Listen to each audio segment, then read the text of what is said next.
Jack stood in front of the bathroom mirror one quiet morning, staring at his reflection. The sunlight creeping through the window revealed the same thing he had noticed countless times before. A stomach that still wasn't as flat as he wanted it to be. He sighed. For months, he had been trying everything he could think of. He had cut carbohydrates from his meals. He had forced himself through endless sets of crunches. He had spent money on so-called fat-burning teas.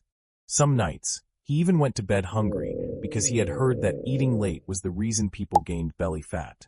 Yet despite all his effort, the mirror seemed determined to show him the same result. Why isn't anything changing? He wondered. What Jack didn't realize was that he had fallen into the same trap that catches millions of people every year. The truth was uncomfortable. Most people chase a flat stomach in entirely the wrong way. Even worse, some of the methods they use are actually making the journey harder. What Jack was about to learn would completely change the way he thought about fitness, fat loss, and the human body. One afternoon, while scrolling through fitness advice online, Jack noticed a common promise. Do this workout every day and melt away belly fat. The idea sounded reasonable. After all, if your stomach was the problem, shouldn't exercising your stomach be the solution? Jack had believed that for years. Hundreds of crunches later, however, his stomach looked almost exactly the same. The reason was surprisingly simple. The human body doesn't work the way most people think. Scientists have repeatedly found that it is impossible to choose exactly where your body burns fat from.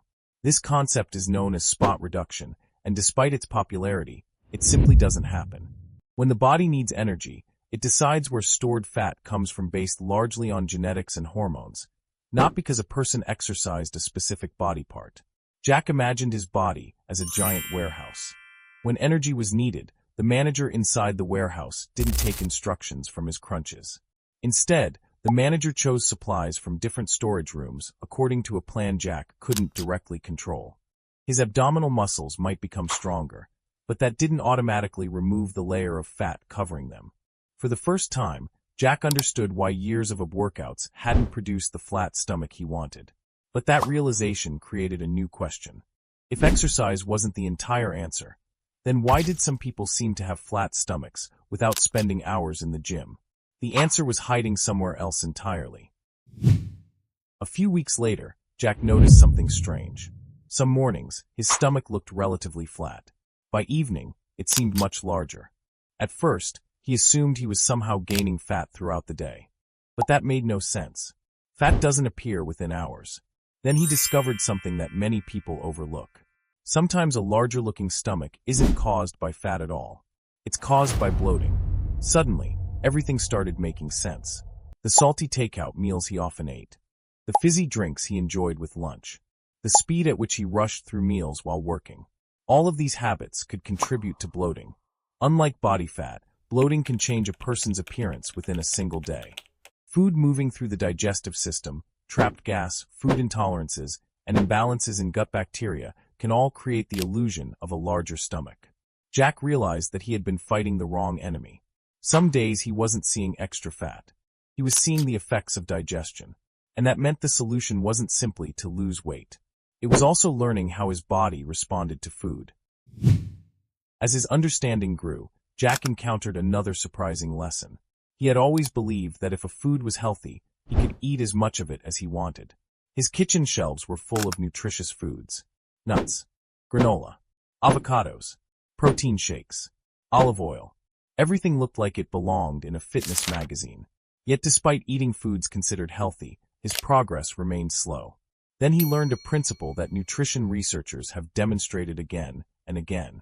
Even healthy foods contain calories. And when it comes to losing body fat, total calorie intake still matters. Jack began paying closer attention. A handful of nuts became 2 handfuls. A small smoothie became a large one. A drizzle of olive oil became several spoonfuls. Individually, none of these choices seemed significant. Together, they added up. For the first time, Jack understood why eating healthy and losing fat were related, but not identical goals. Healthy food supports health. A calorie deficit supports fat loss. The most successful approach required understanding both. One evening, while sitting at his desk after hours of work, Jack noticed his posture in the reflection of a nearby window. His shoulders were rounded. His hips tilted forward. His lower back arched more than normal. Curious, he started researching posture. What he discovered shocked him. Posture alone can dramatically change how a stomach appears. When the hips tilt forward, the abdomen often protrudes outward, creating the appearance of a larger stomach. Weak core muscles can reduce support around the midsection. Hours of sitting can tighten muscles and affect alignment. In other words, a person could become leaner without looking significantly different if posture issues remained unaddressed. Jack suddenly remembered athletes he admired. They didn't just have low body fat. They stood differently, moved differently, held themselves differently. Their posture helped showcase the physique they had built.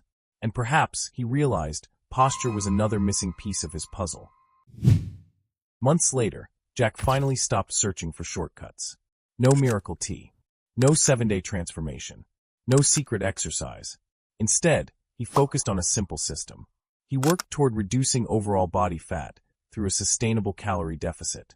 He strength trained his entire body rather than obsessing over abdominal exercises. He improved his digestion habits by eating more slowly, staying hydrated, and identifying foods that triggered bloating. He strengthened his core and corrected his posture through exercises such as planks, glute bridges, and mobility work. And perhaps most importantly, he prioritized sleep and stress management. The changes weren't dramatic overnight, but week after week, they accumulated. Unlike the flashy promises he saw online, these habits were grounded in how the body actually works. And because of that, they produced real results. Looking back, Jack realized that the flat stomach he had wanted for so long was never held back by a single mistake. It was a combination of misconceptions. The belief that crunches burn belly fat, the effects of hidden bloating, the misunderstanding of calories, the influence of posture, and the expectation that change should happen quickly. Once he understood these factors, everything became clearer. The goal was never to find the fastest trick. The goal was to build habits that the body could consistently respond to. The next time Jack looked into the mirror, he asked himself a different question. Not, why isn't my stomach flat? But rather, what is my body responding to today? That simple shift changed everything. Because when you understand how your body actually works, you stop chasing shortcuts. And that's when real progress begins.